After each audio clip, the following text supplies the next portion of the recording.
હું ઝૈનબ શેખ બ્રાન્ચ કન્યા શાળા નંબર 1 વલસાડમાંથી તમારા સમક્ષ રજૂ કરવા માંગુ છું.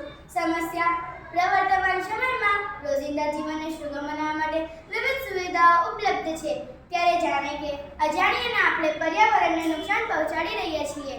ટેકનોલોજી આપણા રોજબરોજના જીવન સાથે વ્યાપક રીતે વણાવા માંડી છે, ત્યારે કચરાનું વ્યવસ્થાપન કરવું મુશ્કેલ બની રહ્યું છે. તે માટે અમે આ પ્રોજેક્ટ લઈને આવ્યા છીએ, જેનું નામ છે બિન ટુ બલ્બ. ઉકેલ: કચરાના વ્યવસ્થાપન માટે ટકાઉ સમાધાન મળશે, જેનાથી પર્યાવરણનું પ્રદૂષણ ઓછું થશે અને કચરાના પુનઃ ઉપયોગ દ્વારા પર્યાવરણીય સંતુલન પણ જળવાઈ રહેશે. વૈજ્ઞાનિક સિદ્ધાંત 3R મેથડ: રિસાયકલ, રિડ્યુસ અને રિયુઝ દ્વારા નકામા કચરાનું વ્યવસ્થાપન કરવું.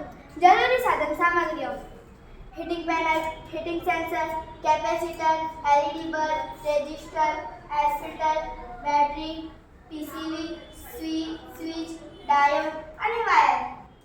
પ્રોજેક્ટ તૈયાર કરવાની પદ્ધતિ અને કાર્ય: સૌપ્રથમ હાર્ડબોર્ડ લઈ તેના પર કચરો સળગાવવા માટે જાળી લગાવવામાં આવે છે, જેની આજુબાજુ હીટિંગ પેનલ લગાવવામાં આવે છે. કચરો સળગાવતા આજુબાજુની પેનલ ઉષ્માનું શોષણ કરી વિદ્યુત જનરેટ કરે છે, એટલે કે થર્મોઇલેક્ટ્રોનિક સિદ્ધાંતોનો ઉપયોગ કરીને તેને વિદ્યુત ઉર્જામાં રૂપાંતરિત કરે છે. ઉત્પન્ન થતી વીજળી 4 વોટ બેટરીમાં સંગ્રહિત થાય છે, જે DC LED બલ્બને પ્રકાશિત કરે છે. બીજી તરફ બર્નિંગ પ્રક્રિયા દરમિયાન ઉત્પન્ન થયેલ ધુમાડાને PCB પાઇપો દ્વારા કાર્બન ફિલ્ટરેશન યુનિટમાં લઈ જવામાં આવે છે. કાર્બન ફિલ્ટર હાનિકારક કણો અને વાયુને નક્કર કાર્બન અવશેષોમાં ફેરવે છે.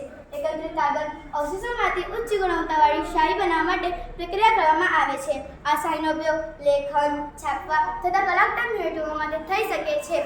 બળી ગયેલા કચરાની રાખનું વિશ્લેષણ કરવામાં આવે છે અને કોંક્રીટ સામગ્રી જેમ કે બ્લોક્સ અથવા રાસ્તાબાંધ સામગ્રી મકાન બાંધ સામગ્રી માટે ઉત્તમ વિકલ્પ પૂરો પાડે છે. ફાયદાઓ: પહેલું, પર્યાવરણીય પ્રદૂષણ ઓછી કરી શકાય છે. બીજું, પ્રકાશ અને ઉષ્માનું રૂપાંતર વિદ્યુત ઉર્જામાં કરવામાં આવે છે અને વીજળી ઉત્પન્ન કરી શકાય છે. ત્રીજું, બર્નિંગ પ્રક્રિયા દરમિયાન ઇકો ફ્રેન્ડલી રીતે ઉચ્ચ ગુણવત્તાવાળી શાહી બનાવી શકાય છે, જેનો ઉપયોગ પેઇન્ટિંગો બનાવવા કરવામાં આવે છે. ચોથું, કચરાની રાખનો ઉપયોગ કરી વિવિધ બ્લોક્સ અને ઈંટો તૈયાર કરી શકાય છે.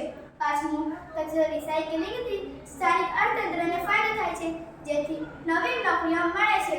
અને અંતે આ પ્રોજેક્ટ કચરા વ્યવસ્થાપન અને ટકાઉપણું પર એક નવો દૃષ્ટિકોણ આપે છે તથા પર્યાવરણીય સંરક્ષણ પર પ્રોત્સાહન આપે છે. આ પ્રોજેક્ટનો મુખ્ય હેતુ વધુ ટકાઉ અને પર્યાવરણના મિત્ર એવી નવી પેઢી બનાવવાનો છે, જ્યાં કચરો યોગ્ય રીતે ઉપયોગમાં લેવાય અને પર્યાવરણને ઓછું નુકસાન થાય. હવે આપણે જોઈશું કે આ પ્રોજેક્ટ કેવી રીતે કાર્ય કરે.